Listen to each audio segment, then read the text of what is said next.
Hush, little baby, don't say a word. This is a conspiracy channel. Welcome to the Hush channel.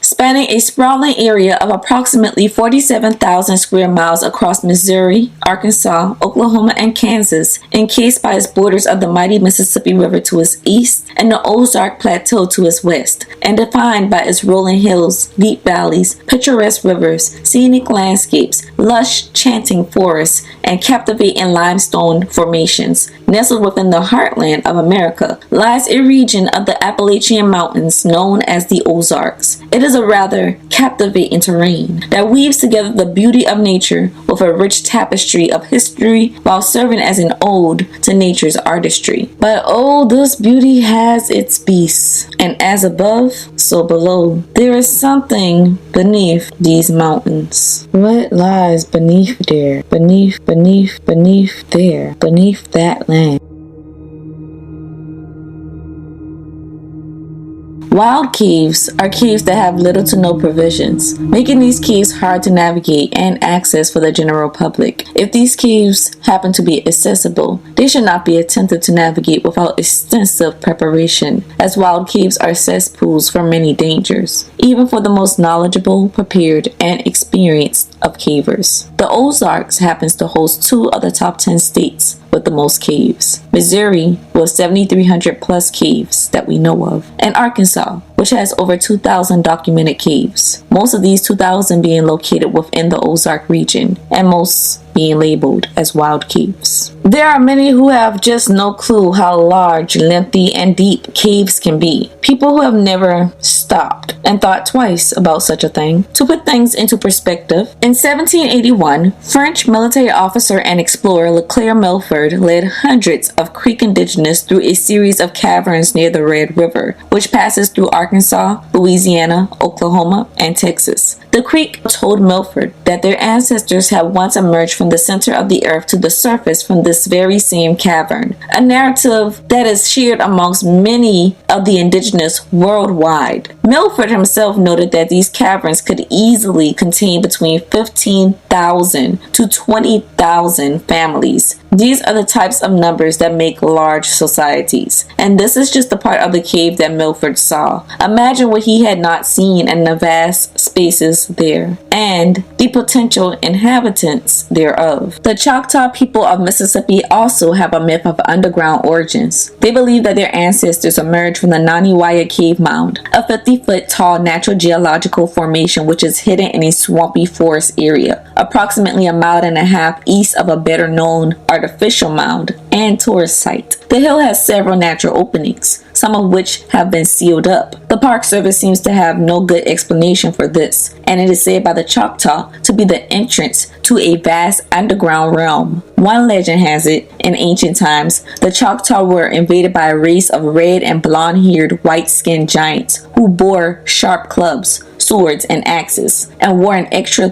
thick skin, chain, or leather mail, which made them impervious to arrow, spear, and war club. Add the touch that some of these Nahulu, or giants, had horns, and these white invaders sound suspiciously like wandering Norsemen. Whatever their origin or identity might have been, these invaders drove the Choctaw into hiding, and the Choctaw went into the cave mound for several generations. The world beneath the mound was a large series of caverns through which a river or rivers ran. The Naniwaya Cave Mound sits squarely at the headquarters of the Pearl River. The Pearl River is a river in the U.S. states of Mississippi and Louisiana. It forms in Neshoba County, Mississippi, from the confluence of Naniwaya and Talladega Creeks, and has a winding length of 444 miles. The lower part of this river forms part of the boundary between Mississippi and Louisiana. Some traditions indicate that it went on to connect to other worlds or underground places.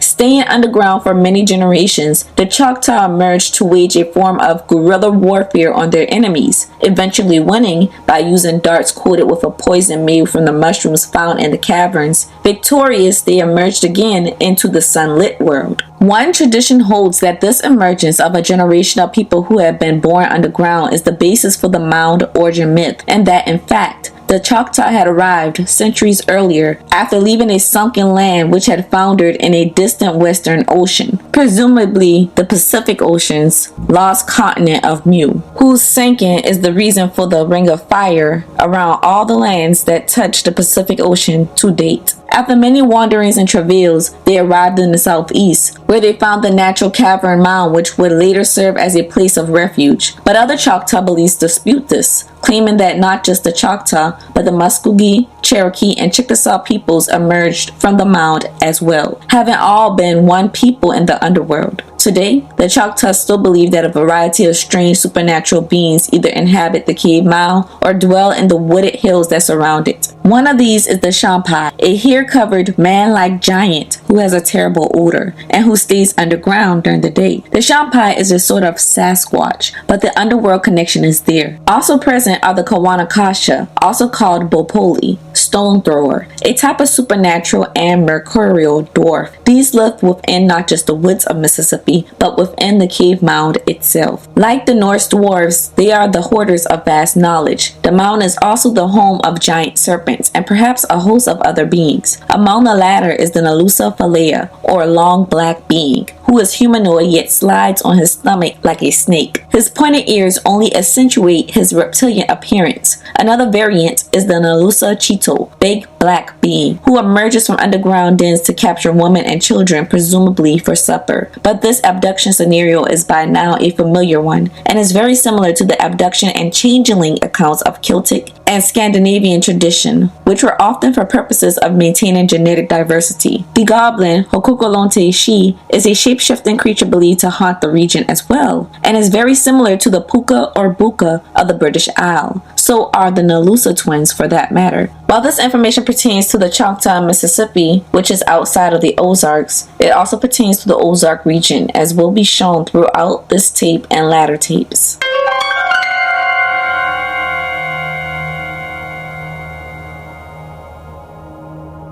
Independence County, Arkansas emerged in October of 1820, branching off from its roots in Lawrence County in northern Arkansas. This county's name does draw inspiration from the Declaration of Independence. While its terrain is characterized by undulating hills, apart from its fertile farmlands of its southeastern river delta, Independence County predominantly features these rolling hills forming the foothills of the Ozarks. The county was historically home to several indigenous, primarily the Osage, Quapaw, and Caddo people. The Osage and Quapaw were prominent in the area during the pre-European contact period and maintained a presence in the region until they were forcibly removed in the 19th century due to westward expansion and government policies. Looming ominously in the heart of Independence County is the town of Cushman, populated by 461 people per the 2020 census and retaining an area of merely 4 square miles. Sinister veil shrouds the town of Cushman. Beneath its unassuming facade lies an enigmatic secret, an intricate subterranean labyrinth that cradles the abodes of a fabled civilization.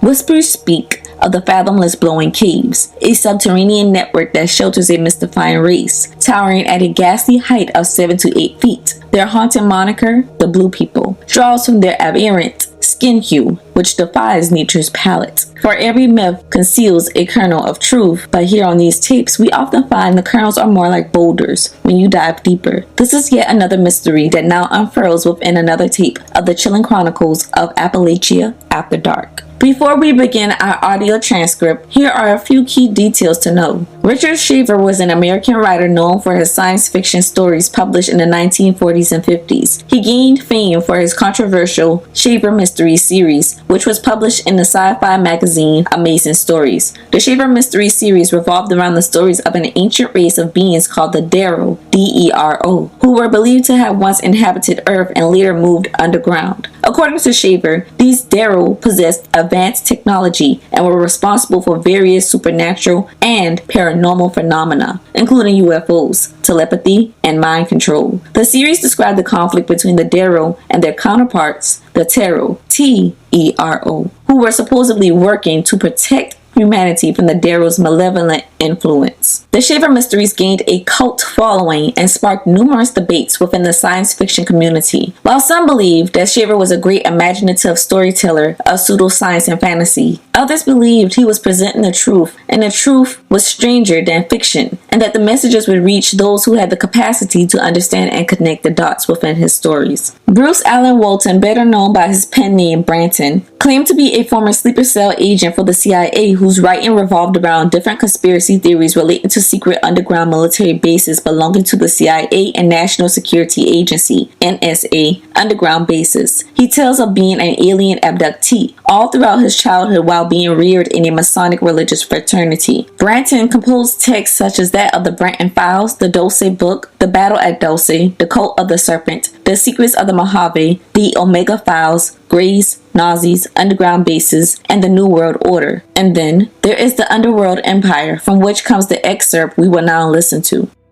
During the latter part of the 1950s, the Exploration Party had investigated some very interesting caverns, mainly within the area of Arkansas and the surrounding states. At one point, they came across one particular cavern some miles north of Batesville, Arkansas. This was in an area where several caverns were located. Many of these caves, concentrated generally northwest to west of the town of Cushman, have in fact been the subject of some very interesting accounts, suggesting that there might be more than one route to the nether regions below, other than the one discovered by David L. and his friends. There are accounts of several people who have entered some of these caves and were never seen again, or who encountered strange phenomena deep underground, such as electrical failure of flashlights, suggesting possible electromagnetic interference, accounts involving extremely deep caverns, gas pockets encountered at extreme depths, and an account concerning one of the caves west of Cushman, which seemed to have ancient carvings over it depicting various figures. And there is even one account which came from an Oklahoma man who was told by a friend of his of being chased from a cavern west of Cushman by a large hairy humanoid who began throwing boulders at him as if annoyingly scaring him out of his territory. At one point, David L.'s group came across one particular cavern near the town. Over a period of years, returning from time to time to this particular cavern, the explorers had crossed underground lakes, followed dead-end leads, explored breakdown areas, investigated numerous cracks and chasms and steep inclines. One of their most fortunate discoveries was made in a large boulder-strewn breakdown area about halfway between the entrance and an underground lake.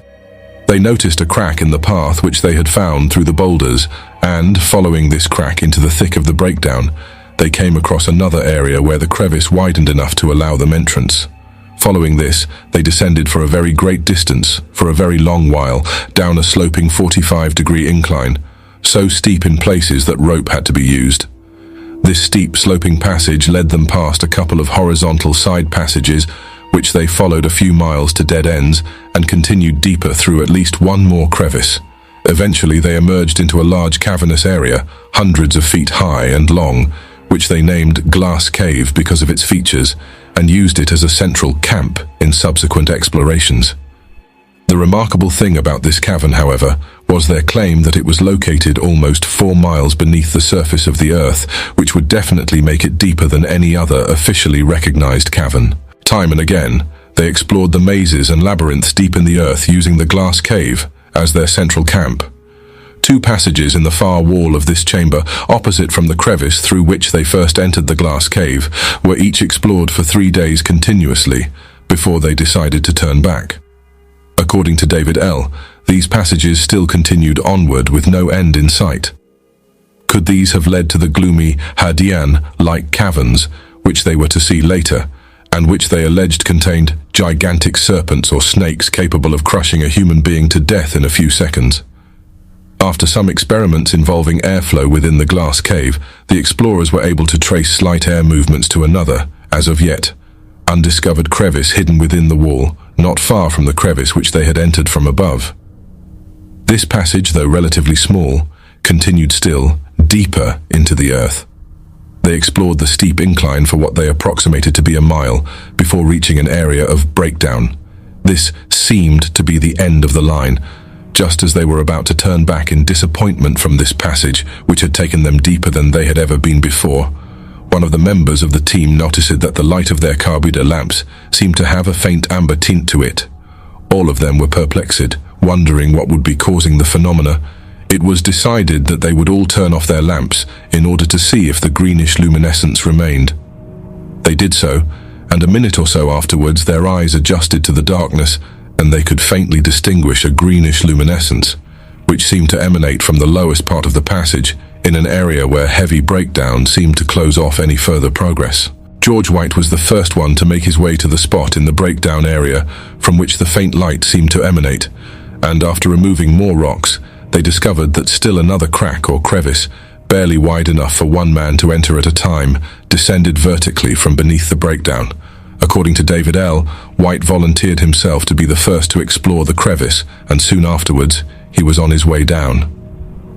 A few minutes passed before those above heard the sound of what they could only guess was George slipping and falling down the crevice.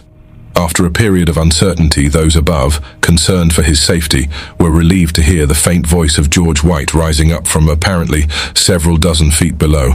They were able to make out his excited words to the effect that he had fallen into a large tunnel and encouraged the others to follow him. They did so, and when they were all in the tunnel, they stood in stunned silence. The passage which stretched out from them in both directions was not like the common natural cavern passages which they had explored for the past few days. In fact, it seemed more artificial than natural. Approximately a dozen feet in height and about the same in width, the tunnel was similar in shape to a subway tunnel, having a domed ceiling and a flat floor. What really caught their attention, however, was the fact that the tunnel was illuminated by a greenish phosphorescence, to the point that they did not need their carbide lamps to see their surroundings. The strange luminescence seemed to emanate from the walls of the tunnel itself, which were clear and glass-like, yet at the same time extremely hard. In one direction, the lighting effect faded out into blackness, while in the other direction, the light seemed to increase.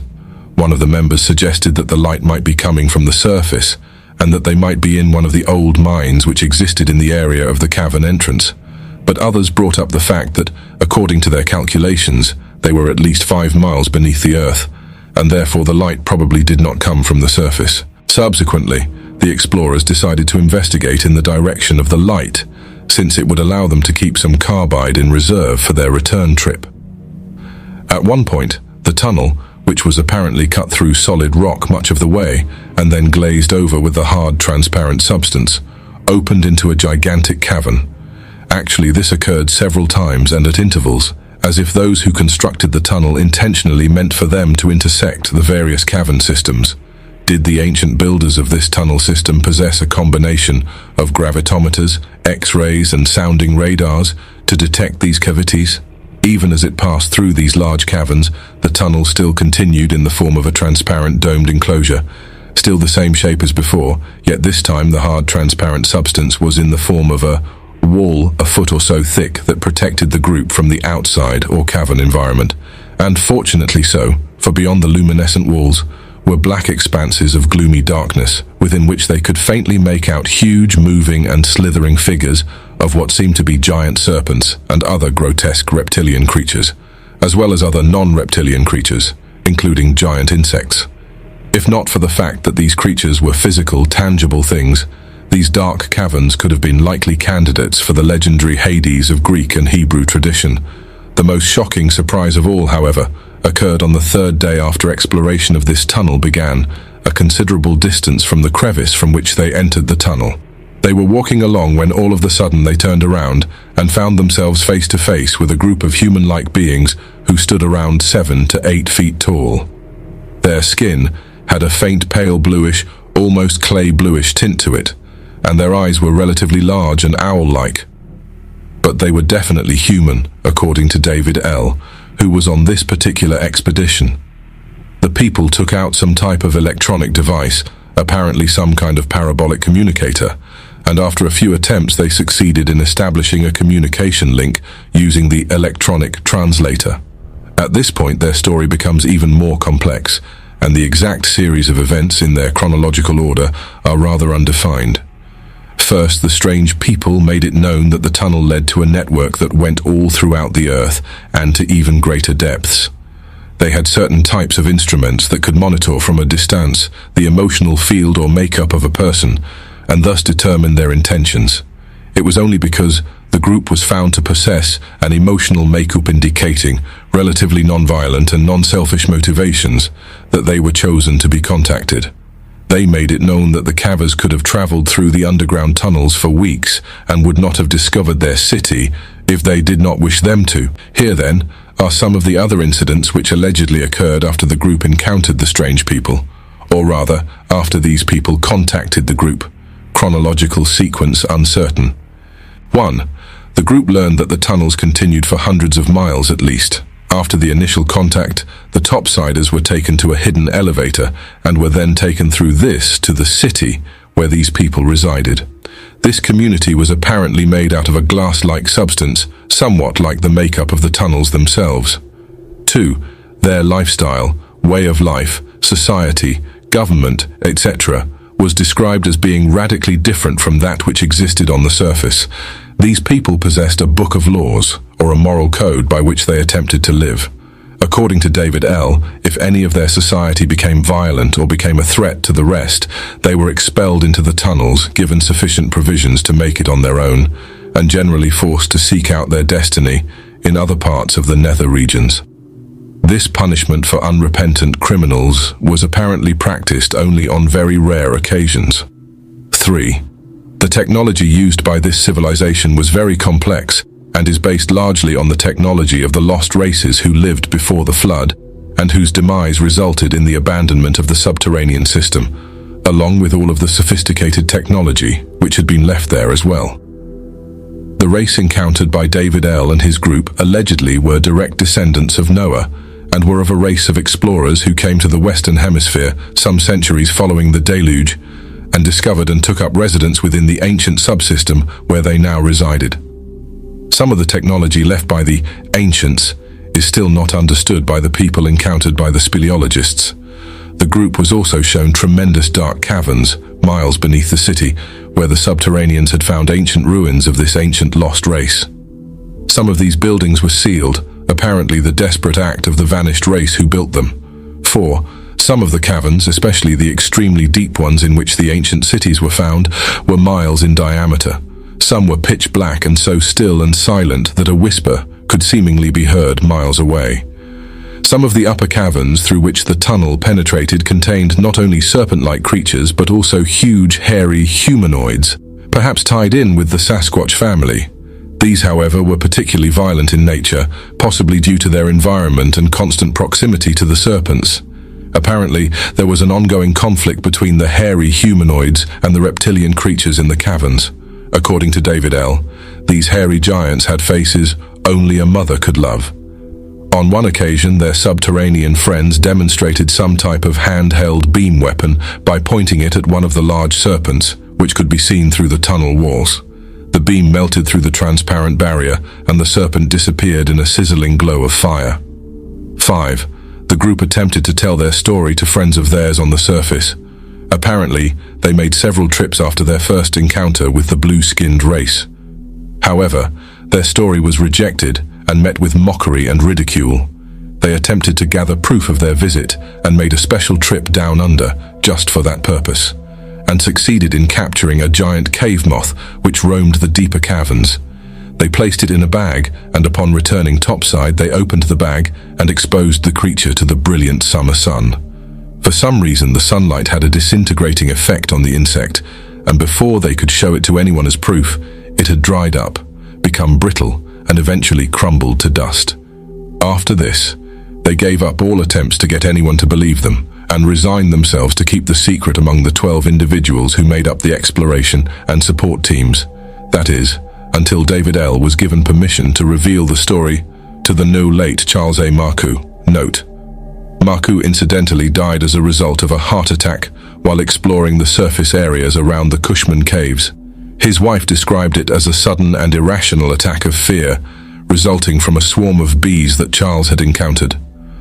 One must realize that fear is one of the most powerful weapons utilized by the infernals who would attempt to blind mankind to conditions taking place in the inner world. However, by the grace of God Almighty, many have been able to defend themselves from the body terror utilized by the reptilians, and which can often lead to paralysis, heart attacks, insanity, or even suicide. Eventually, George White decided to remain below with their subterranean friends, and on their second to the last trip, they said their goodbyes.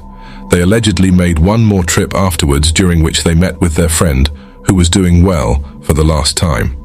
The peculiar thing about this incident, according to David, was that shortly after White had joined this underground society, all evidence and records of him ever existing began to mysteriously disappear from the surface. Birth certificates, school records, computer records, bank records, etc., all seemed to vanish. Apparently the work of someone in a very influential position who was able to erase all evidence that White had ever lived. Some researchers still retain copies of George White's articles from the old UFO periodical nevertheless.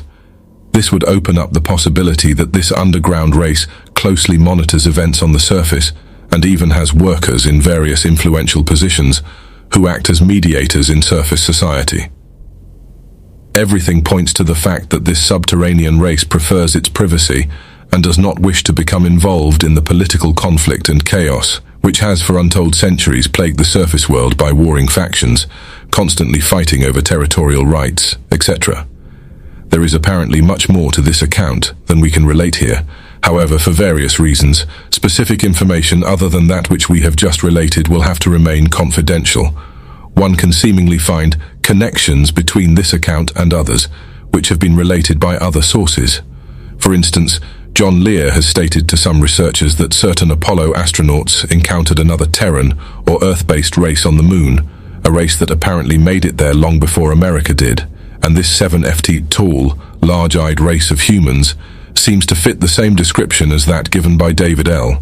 The people that Lear referred to allegedly have an alliance with the Blondes. Is it possible that the underground people contacted by David know of and interact with the Telosians?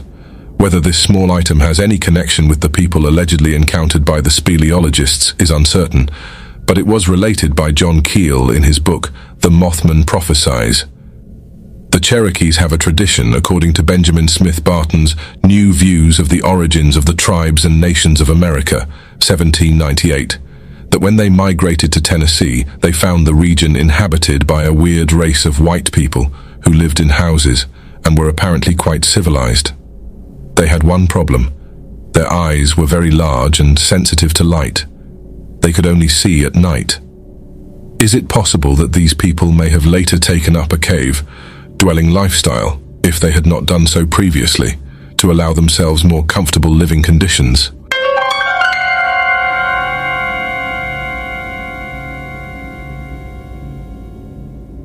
The last portion of this excerpt refers to the moon-eyed people discussed a few tapes ago, who were described as being short-statured, being 3 to 4 feet tall, with pale skin and very large eyes, seemingly too big for their facial structure, whose eyes were so sensitive to the sunlight that they were a mound-dwelling people who only came out at nighttime, with the exception being nights where the moon phase proved to be too bright for their eyes, such as that of the full moon and gibbous moon phases. It may be that the moon-eyed people and blue people are of some relation, cut from the same cloth. The main difference that we know of is that the moon-eyed people are always described as being short in stature, like dwarves, while the blue people are rather tall and double the moon-eyed people's height, as they are described as being 7 to 8 feet tall. The blue people are described as being a faint, pale bluish, almost clay bluish tint, while the moon-eyed people are described as just being pale and white. However, both groups are described as having relatively large owl-like eyes, so perhaps they come from the same stock, and or one or both groups interbred with another group, leaving one to be short and the other to be tall. The blue tint that separates their skin tones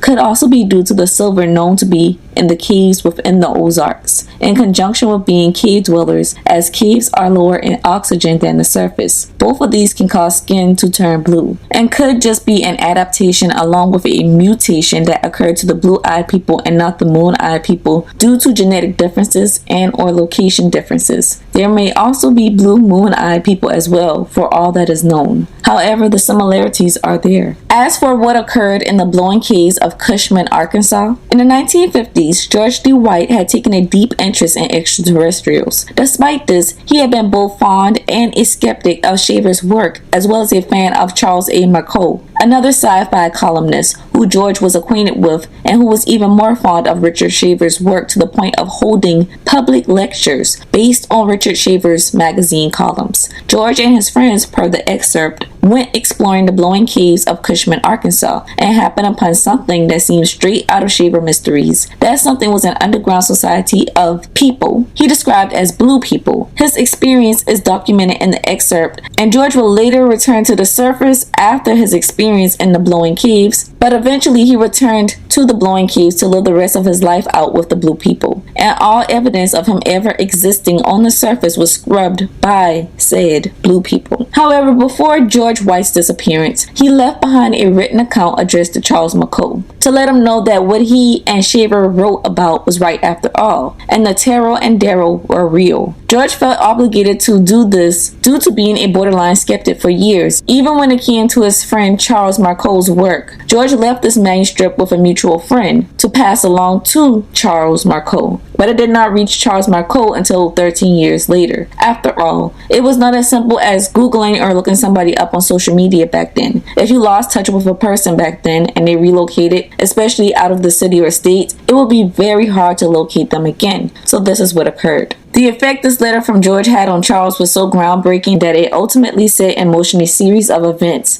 that would lead to Charles' premature death, as Charles himself went to the blowing caves of Cushman, Arkansas. And you know what they say when you go looking for things. Sometime you find out. Charles ultimately found the end of his life at these caves. It is presumed that whatever technology or abilities the blue people had to judge a person's intention and character came up on the negative side for Charles, resulting in his death. A death described by his very own wife as being a sudden and irrational attack of fear, resulting from a swarm of bees that Charles had encountered, ruled officially as a heart attack that occurred while exploring the surface areas around the Cushman caves. End of tape.